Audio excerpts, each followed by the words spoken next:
আসসালামু আলাইকুম সবাইকে। আজকে আমি কথা বলবো ইন্ডিয়ার সোনাম ওয়াংচুক তার অন্বেষণ। ইতিমধ্যে আমরা খবর পেয়েছি Sonam Wangchuk he was kidnapped by the government of India.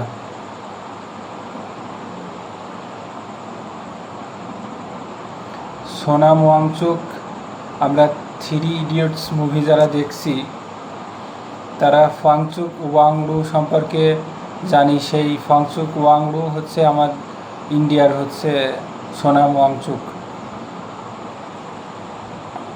তা উনি ইন্ডিয়ার নিট এক্সামের পেপার লিক নিয়ে উনি অন্বেষণ করছে 20 days now he was kidnapped by the government of India.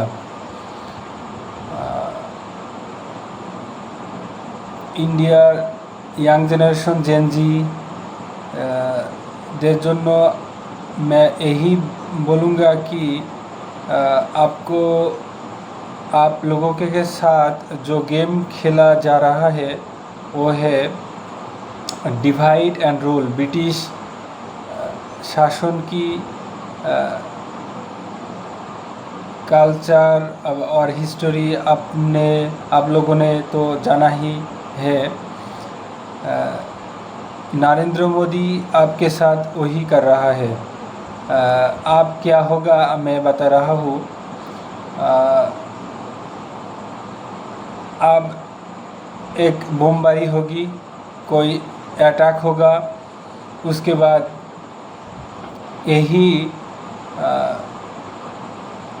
यही बोला जाएगा कि कोई मुस्लिम ने आकर हमला कर दिया।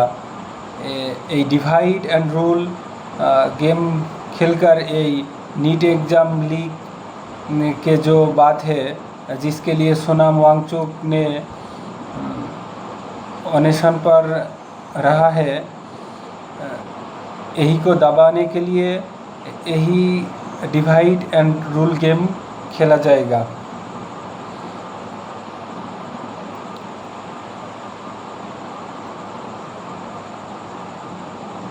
এখন আমি বলবো বাংলাদেশের এডুকেশন সিস্টেম নিয়ে। এখন এইচএসসি এক্সাম চলছে, এটা নিয়ে অনেক বিতর্ক রয়েছে। আমি একটু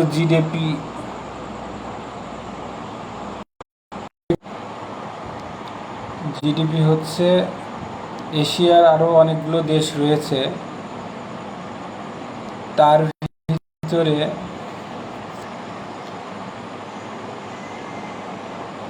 শিক্ষা খাতে ইউনেস্কো আমাদেরকে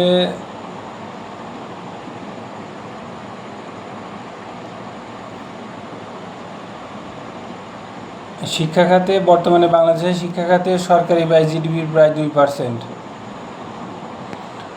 কিন্তু ইউনেস্কো আমাদের বলেছে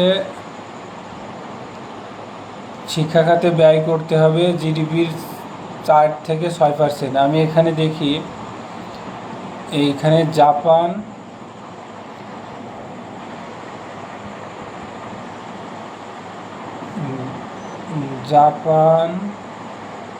এবং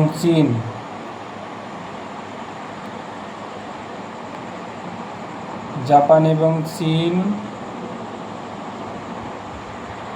তাদের জিডিপির কত শতাংশ শিক্ষা খাতে ব্যয় করে।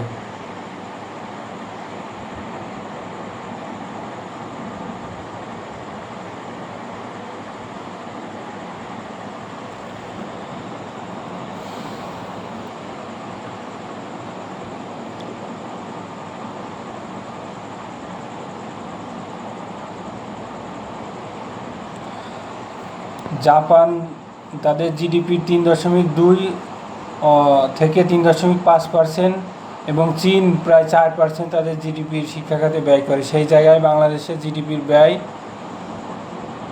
প্রায় মাত্র 2%। তো একটা জাতিকে সমৃদ্ধ করার জন্য শিক্ষার গুরুত্ব অপরিসীম। আর আমাদের যে শিক্ষা খাতে 2% যে জিডিপি ব্যয় হয়, সেটা কিসে ব্যয় হয়?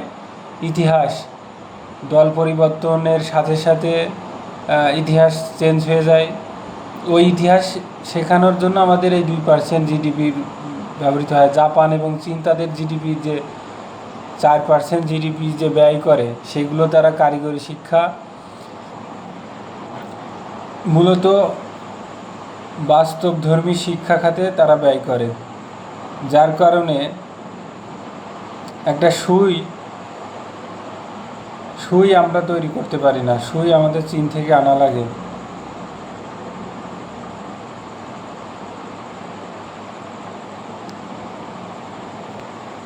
এখানেই তো তফাৎটা আমরা বুঝতে পারছি, যেখানে জাপান চীন তাদের জিডিপির 4% শিক্ষা খাতে ব্যয় করে, সেখানে আমাদের মাত্র 2% ব্যয় করা। এখানে বাংলাদেশে ব্যয় করা হয় কোথায়? কনস্ট্রাকশনে, যেখানে এক্সট্রা আয়ের সুযোগ আছে।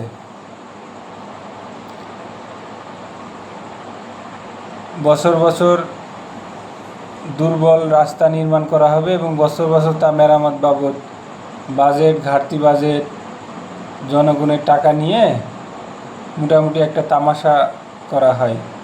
কিন্তু সত্যজিৎ রায়ের হীরক রাজার দেশ গল্পটা কেউ পড়েছেন কিংবা ওইটা নিয়ে একটা মুভি আছে, সেটাও আপনারা দেখতে পারেন, যেখানে হচ্ছে রাজার উদ্দেশ্যই থাকে যে উনি শিক্ষা প্রতিষ্ঠানগুলো সব ধ্বংস করে দেন, যাতে সবাই একরকম অন্ধ থাকে, প্রতিবাদ করতে না পারে। আমার কাছে মনে হয় বাংলাদেশ এবং ইন্ডিয়ার শিক্ষা ব্যবস্থা সেই রকমই।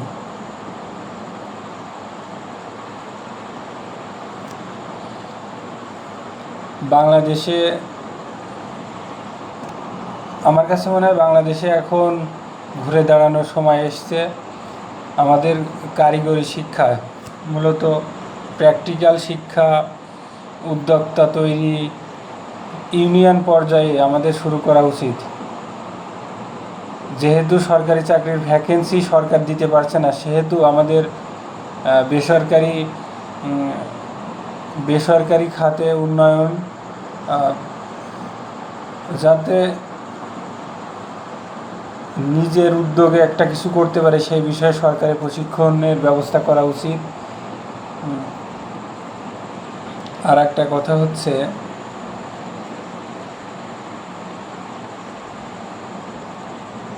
কারিগরি শিক্ষার বিকল্প নেই এবং এই ব্যাপারে সরকারকে ভর্তুকি দিয়ে প্রশিক্ষণের ব্যবস্থা করতে হবে। যেহেতু সরকারি চাকরির ভ্যাকেন্সি সরকার দিতে পারছে না, সেহেতু বেসরকারিভাবে আরেকটা পয়েন্ট মাথায় আসছে, সেটা হচ্ছে প্রায় একটা পরিসংখ্যান দেখলাম, প্রাইমারি শিক্ষার্থীরা 5ম শ্রেণীতে পড়ে, কিন্তু তারা বাংলা ইংরেজি রিডিং করতে পারে না। তো এই দায়টা কার?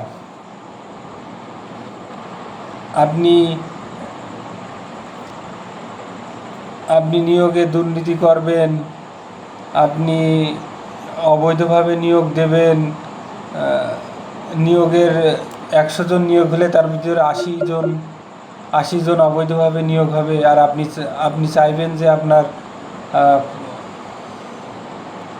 আপনার প্রাইমারি সরকারি যে প্রতিষ্ঠানগুলো আছে সেইগুলোর লেখাপড়ার মান ভালো হবে? সেটা তো সম্ভব না। মূলত আপনি যাকে নিয়োগ দিচ্ছেন সেটা সঠিকভাবে হতে হবে, না হলে প্রাইমারি কেন, সে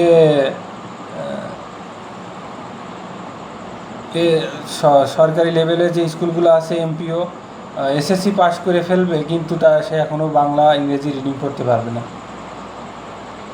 নিয়োগ খাতে যে চরম দুর্নীতি, এইটা বন্ধ করতে হবে। এবং আমরা সবাই চাকরি চাই, সবাই সরকারি চাকরি করতে চাই, কিন্তু আমাদের নিজের বাচ্চাদের আমরা ভর্তি করি প্রাইভেট স্কুলে। ভোট কেউ অসুস্থ হলে আমরা যাই কোথায়? প্রাইভেট হাসপাতালে। সরকারের কোনো প্রতিষ্ঠানের প্রতি আমাদের বিশ্বাস নেই। বিশ্বাস আছে কি আমাদের সরকারি চাকরি, আমাদের একটা নিজস্ব সরকারি চাকরি পেতে হবে, এইটার আমাদের বিশ্বাস আছে। কিন্তু সরকারি কোনো প্রতিষ্ঠানের প্রতি আমাদের বিশ্বাস নেই। সরকারি প্রাইমারি স্কুল এখন তো আর একটা বিষয় হচ্ছে প্রাইমারি স্কুল বা সরকারি স্কুলের মান কমিয়ে দেওয়ার কারণ কি? যাতে করে মানুষ প্রাইভেট স্কুলে ভর্তি হয় এবং প্রাইভেটওয়ালাদের দলীয় কায়দায় হোক বা যে কোনো কায়দায় হোক টাকা খেয়ে মোটামুটি যাতে ইনকামের সোর্স অফ ইনকাম চালু হয়, এই জন্য প্রাইমারি সরকারি স্কুলগুলোকে একদম ডাউন করে প্রাইভেট স্কুল, কলেজ, বিশ্ববিদ্যালয়কে উন্নত করা হচ্ছে। আর যারা সরকারি হাসপাতালে চাকরি করে সেও তার সন্তানকে সরকারি হাসপাতালে চিকিৎসা দেয় না, সে তার সন্তানকে প্রাইভেট স্কুলে নিয়ে যায়, প্রাইভেট হসপিটালে নিয়ে যায়।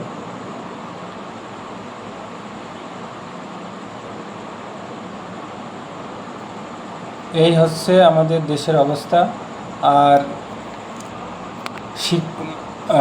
শিক্ষা খাতে মূলত যদি কেউ সরকার যদি শিক্ষা খাত উন্নয়ন করে, শিক্ষা খাত যদি ভালো হয়, কেউ যদি শিক্ষা গ্রহণের মাধ্যমে কারিগরি শিক্ষা, বাস্তবধর্মী শিক্ষা মাধ্যমে যদি সে কেউ আত্মনির্ভর হয়, দেশে দুর্নীতি, লুটতরাজ, রাহাজানি সব কিছু কমে আসবে।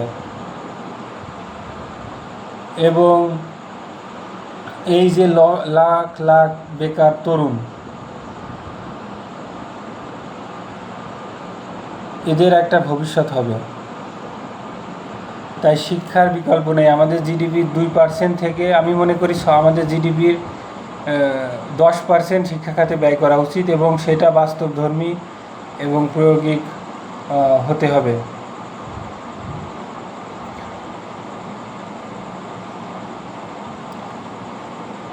আর নিয়োগের ক্ষেত্রে সর্বোচ্চ মেধাবীদের গুরুত্ব দিতে হবে, না হলে শিক্ষা খাতে যে অবস্থা, প্রাইমারি স্কুলে 5ম শ্রেণীর ছাত্রছাত্রীরা বাংলা ইংরেজি রিডিং করতে পারে না, এরকমই হবে। এবং সরকারি খাতে আরও ভয়াবহ দিন আসছে বলে আমি মনে করি। আর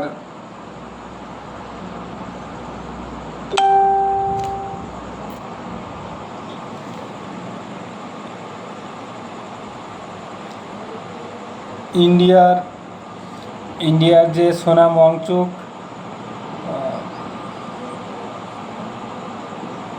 যে অন্বেষণ করেছে তার সাথে আমি পুরো একমত এবং তার সুস্বাস্থ্য কামনা করছি। এরকম একটা দৃষ্টান্ত সব দেশেই থাকা উচিত আমি মনে করি।